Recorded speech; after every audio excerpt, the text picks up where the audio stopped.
Hi everyone and welcome to Danka Praktik. In this video we'll show you how to use a wood burning stove.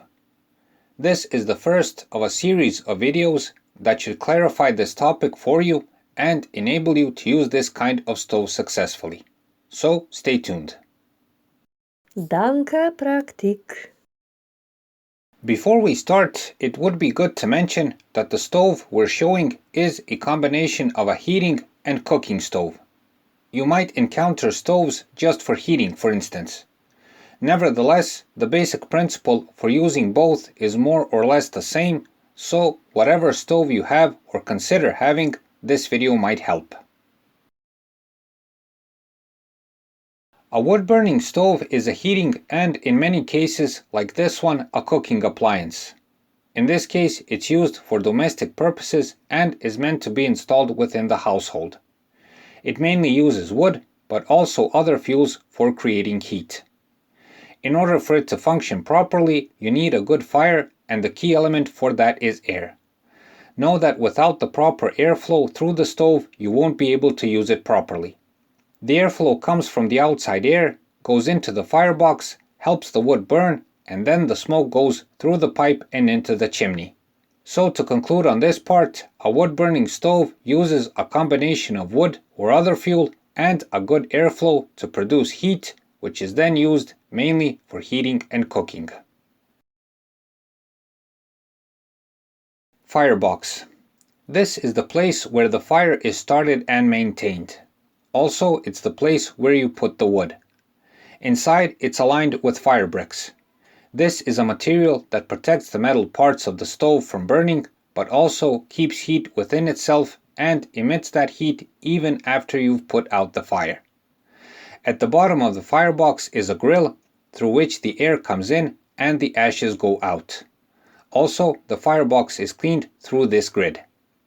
Ashtray. Under the firebox is the ashtray. It serves as a collector of ashes, can be removed, and must be cleaned regularly.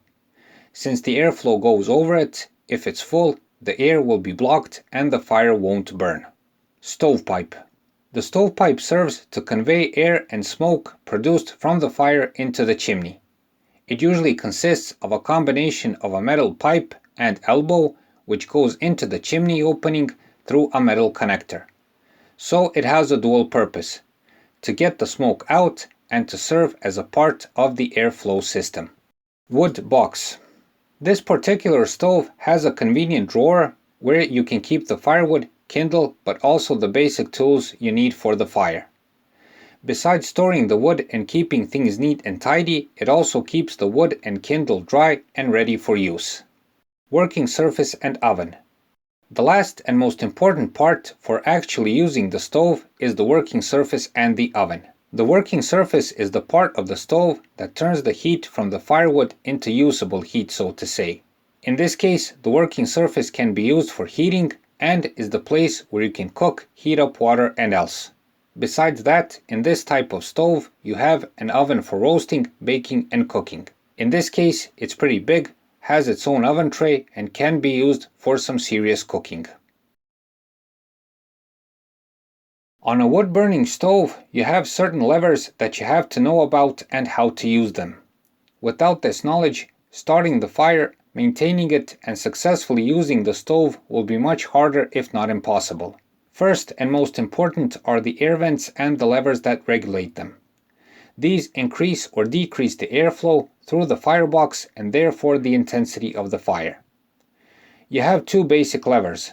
The main one is on the ashtray door, which regulates the airflow from the outside.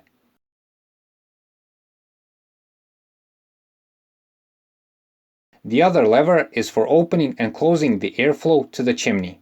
This should be open only when the fire is being started and should be closed once the fire is burning. On this particular stove, you also have an additional lever on the firebox door. Besides the levers, you have the doors for the firebox and the ashtray. In this case, they are opened by rotating the handles and have heat-resistant material on them to prevent burning your hands. Regarding the oven and working surface, it is much used like an electric oven. The oven opens and is used the same way as an electric one. What's perhaps better with this wood-burning stove is that the working surface is flat and wide, which means you can put a lot of pans, pots and else and cook at the same time. So, now you know the basics about using a wood-burning stove. Always remember that the key factor is airflow. Without it, the fire won't burn, you won't be able to regulate the fire and use the stove to its full potential. In our next video, we'll be showing you how to actually start a fire, keep the fire going in the stove, and how to put out the fire afterwards. So that's it for this time. We hope the video helps. Please like and subscribe, it's a huge help for what we're doing. Thanks for watching and thanks for your time.